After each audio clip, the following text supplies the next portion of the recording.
मुख्यमंत्री नीतीश कुमार आज दिल्ली जा रहे हैं, जहां वो पूर्व प्रधानमंत्री अटल बिहारी वाजपेयी की पुण्यतिथि के अवसर पर संभव है कि उनकी समाधि स्थल सदैव अटल पर जाकर उन्हें श्रद्धा सुमन अर्पित करेंगे। तो दिल्ली के मुख्यमंत्री अरविंद केजरीवाल से भी मुलाकात कर सकते हैं मुख्यमंत्री नीतीश कुमार। इसके अलावा विपक्षी नेताओं से भी मुलाकात की बात सामने आ रही है। वहीं INDI अलायंस के मुंबई की बैठक से पहले यह मुलाकात काफी महत्वपूर्ण बताई जा रही है। तो मुख्यमंत्री नीतीश कुमार आज दिल्ली दौरे पर हैं, जहां पूर्व प्रधानमंत्री स्वर्गीय अटल बिहारी वाजपेयी की पुण्यतिथि के अवसर पर वो अटल बिहारी वाजपेयी की समाधि स्थल सदैव अटल जाकर उन्हें श्रद्धांजलि अर्पित कर सकते हैं। साथ ही दिल्ली के मुख्यमंत्री अरविंद केजरीवाल के अलावा विपक्षी नेताओं से भी मुलाकात की बात सामने आ रही है। तो देखते हैं मुख्यमंत्री नीतीश कुमार के दिल्ली दौरे पर क्या कुछ खास होता है, क्योंकि INDI अलायंस की मुंबई की होने वाली बैठक से मुख्यमंत्री नीतीश कुमार का यह दिल्ली दौरा उससे ठीक पहले काफी खास हो जाता है। तो दिल्ली दौरे पर मुख्यमंत्री नीतीश कुमार INDI अलायंस के नेताओं के साथ मुलाकात हो सकती है उनकी। मुख्यमंत्री अरविंद केजरीवाल से भी मुलाकात की बात फिलहाल सामने आ रही है। मुंबई में होने वाली विपक्षी गठबंधन की बैठक से पहले मुख्यमंत्री नीतीश कुमार का यह दिल्ली दौरा काफी खास हो जाता है।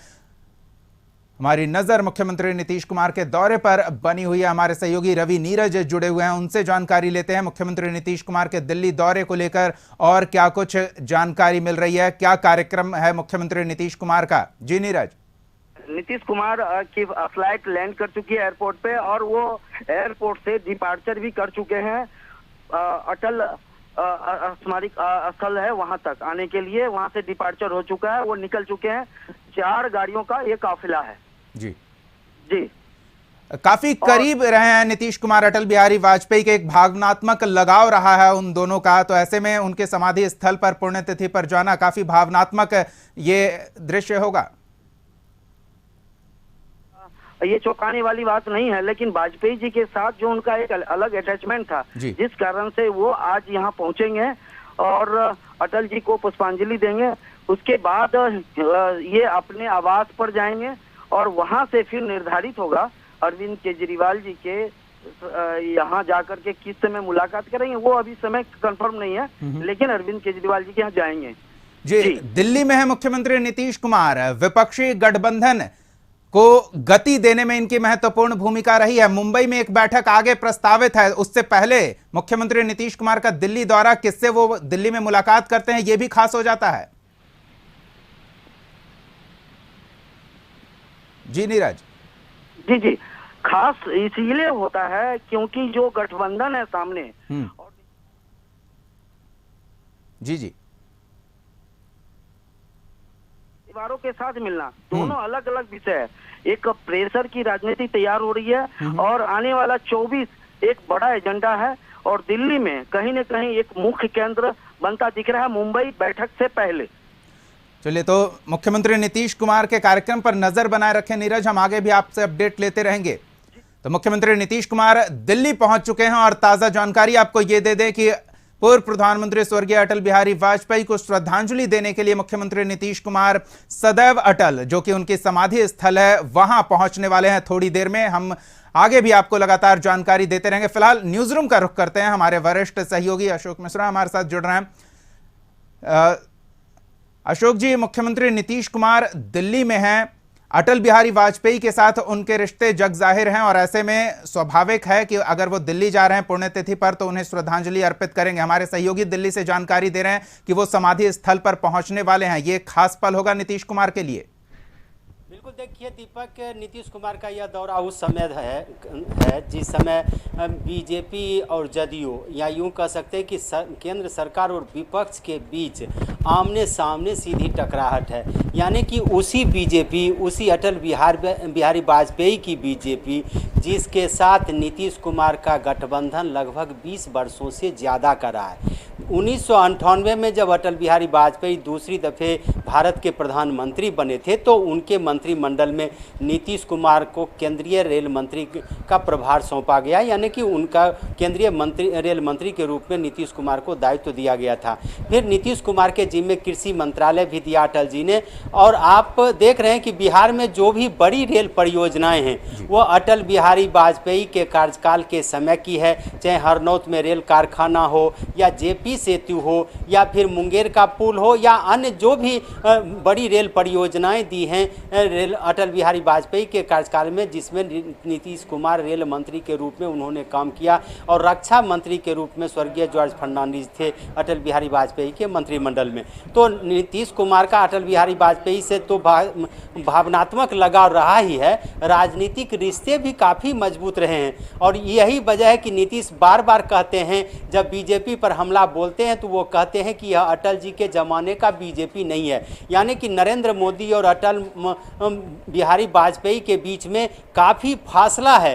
बीजेपी बदल गई है और इस बीजेपी से अब रिश्ता रखना शायद संभव नहीं है। लेकिन ये सिर्फ भावनात्मक संदेश नहीं है नीतीश का। इसके पहले भी अटल बिहारी वाजपेयी की पुण्यतिथि होती रही है, अटल बिहारी वाजपेयी की जयंती मनाई जाती रही है, लेकिन नीतीश कुमार दिल्ली नहीं जाते रहे हैं। अटल जी को श्रद्धांजलि देने का जो आयोजन होता रहा वो जदयू के द्वारा बृहद पैमाने पर नहीं किया जाता रहा। लेकिन इस बार का राजनीतिक संदेश साफ है कि नीतीश दो तरह का संदेश देना चाहते हैं। एक संदेश कि उनका बीजेपी से संबंध खत्म नहीं हुआ है, यानी कि अटल बिहारी वाजपेयी के ज़माने के जो लोग हैं, यानी कि उनके रणनीति, उनकी राजनीति, उनके नीति, उनके सिद्धांत पर चलने वाले जो भी लोग हैं बीजेपी में अभी भी, उनके साथ नीतीश कुमार का संबंध अभी भी भावनात्मक है। यानी कि बीजेपी से नीतीश को दुश्मनी नहीं है, नीतीश को दुश्मनी है नरेंद्र मोदी और उनकी टीम से। ये नीतीश संदेश देना चाहते हैं। दूसरा, 2024 का जो लोकसभा चुनाव है तो उसमें इंडिया गठबंधन के उन दलों को भी संदेश देना चाहते हैं नीतीश कि हम बीजेपी से भले सत्ता से अलग हुए हैं, लेकिन बीजेपी के साथ जो 2 दशकों का हमारा संबंध रहा है, जो हमारे रिश्ते रहे हैं, और उन रिश्तों की बदौलत उन्होंने देश की जो राजनीति की है, सियासत की है, उन्होंने देश के लोगों की जो सेवा की है, और बीजेपी के साथ रहते हुए भारत की सहिष्णुता को जो हमने बरकरार रखा है, सांप्रदायिक सौहार्द को जो हमने बरकरार रखा है, उस रिश्ते को अभी भी हम भूले नहीं हैं। यानी कि परिस्थिति जब उस तरह की होगी कि बीजेपी को लगेगा कि इन एजेंडों से अलग रह करके फिर देश की राजनीति की जा सकती है, तो वैसी परिस्थिति में नीतीश कुमार बीजेपी के साथ खड़े मिलेंगे। तो ये एक संदेश है, अटल जी के माध्यम से नीतीश ने ये संदेश देने की कोशिश की है। दूसरी बात है कि अरविंद केजरीवाल का जन्मदिन है। आपको याद होगा कि अरविंद केजरीवाल से सबसे पहले नीतीश कुमार जब दिल्ली के दौरे पर गए थे तो कांग्रेस नेताओं से मुलाकात के बाद अरविंद केजरीवाल से ही उनकी मुलाकात हुई थी। और इसकी साफ वजह भी है कि कांग्रेस और केजरीवाल के जो रिश्ते 36 के थे, उस रिश्ते के बीच में मधुरता लाने का काम, उसमें सामंजस्य बिठाने का काम नीतीश कुमार ने किया। और पिछला जो मानसून सत्र रहा लोकसभा का, संसद का, उसमें केजरीवाल जो चाहते थे कि दिल्ली के मुद्दे पर विपक्षी एकता बने, कांग्रेस उसमें आगे आए, तो नीतीश कुमार ने उसमें मध्यस्थता की भूमिका का निर्वहन किया था। तो उसके चलते लोकसभा में बहुमत भले ही इंडिया गठबंधन के साथ न हो, लेकिन राज्यसभा हो या लोकसभा हो, जब उसमें मत विभाजन हुआ तो पूरी तरह से विपक्ष की एकजुटता दिखी। तो ये आप कह सकते हैं कि उस एकजुटता में जो नीतीश कुमार ने सफलता पाई, उस एकजुटता में नीतीश कुमार ने जो देश को संदेश देने की कोशिश की है, वह फिर आज अरविंद केजरीवाल के जन्मदिन के अवसर पर दोनों के नेताओं के बीच में जो मुलाकात होगी तो इस पर भी बातचीत होगी। चूंकि 31 और 1 सितंबर को मुंबई में जो बैठक है इंडिया गठबंधन की, उसमें फिर कन्वेनर यानी कि राष्ट्रीय संयोजक की का चयन हो सकता है, सह संयोजक का चयन हो सकता है। नीतीश कुमार को हो सकता है कि जिम्मेवारी मिले, और नीतीश कुमार के लिए अब ममता बनर्जी, नीतीश कुमार के लिए अरविंद केजरीवाल ऐसे मुख्यमंत्री हैं जो राजनीतिक तौर पर संगठन में या यूँ कह सकते हैं कि गठबंधन में नीतीश कुमार के सहयोगी की भूमिका निभा सकते हैं। तो ऐसी परिस्थिति में नीतीश कुमार उनसे भी मिलेंगे। आपने देखा होगा कि खबरें आ रही हैं कि बिहार प्रदेश के कांग्रेस के सभी बड़े नेताओं को दिल्ली बुलाया गया है। तो हो सकता है नीतीश कुमार से जो कांग्रेस ने आग्रह किया है कि मंत्रिमंडल में कांग्रेस को उचित भूमिका दी जाए, तो इसके लिए भी कांग्रेस नेताओं से मुलाकात हो सकती है। वामपंथी नेताओं से नीतीश के रिश्ते पहले से भी अच्छे रहे। बीजेपी गठबंधन में रहने के बावजूद भी वामपंथी दलों के नेताओं के साथ उनकी करीबी रही है। और बिहार में जब समता पार्टी का गठन हुआ था तो सबसे पहले वामपंथी दलों के साथ ही गठबंधन कर नीतीश ने चुनाव लड़ा था। आप देख लीजिए 2014 में जब नरेंद्र मोदी के खिलाफ जब नीतीश कुमार अलग हुए थे, उस समय भी वामपंथी दलों के साथ गठबंधन करके ही वो लोकसभा का चुनाव लड़े थे। तो आप ये कह सकते हैं कि नीतीश का विपक्षी दल के नेताओं के साथ भी मधुर संबंध है। अटल जी तो एक बहाना है, असली निशाना 2024 का चुनाव है। अशोक जी, किसके साथ मंच साझा करना है, किसके खिलाफ मोर्चा खोलना है, ये स्पष्ट इन तस्वीरों से नहीं हो पा रहा है। मुलाकातों का भी लंबा दौर चलेगा। मुंबई की भी बैठक प्रस्तावित है, उससे पहले मुख्यमंत्री का दिल्ली में होना। क्या लगता है कि मुख्यमंत्री नीतीश कुमार न सिर्फ अपने विरोधियों को बल्कि अपने सहयोगियों को भी एक संदेश देना चाह रहे हैं?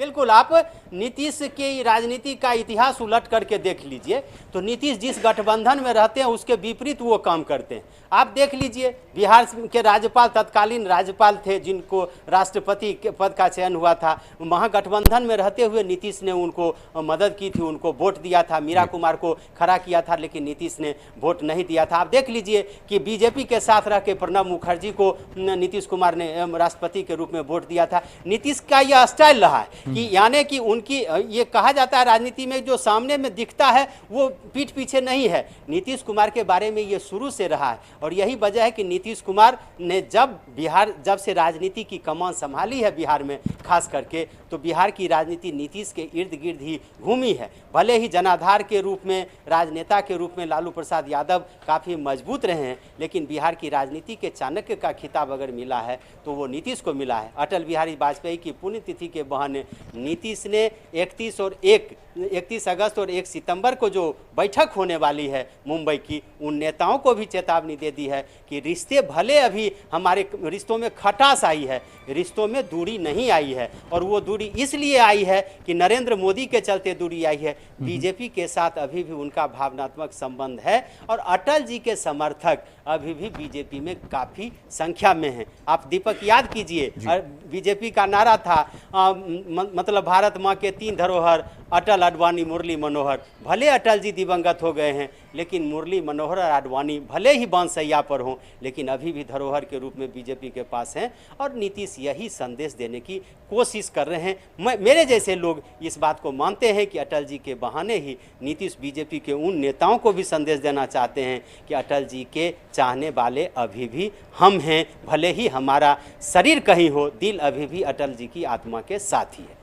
चलिए, बहुत बहुत धन्यवाद अशोक जी इस तमाम बातचीत और जानकारी के लिए। तो हमारे संपादक अशोक मिश्रा बता रहे थे नीतीश कुमार की राजनीति की स्टाइल और किससे मुलाकात होती है उस पर आगे की संभावनाएं। तो हमारी नजर नीतीश कुमार के दिल्ली दौरे पर बनी रहेगी।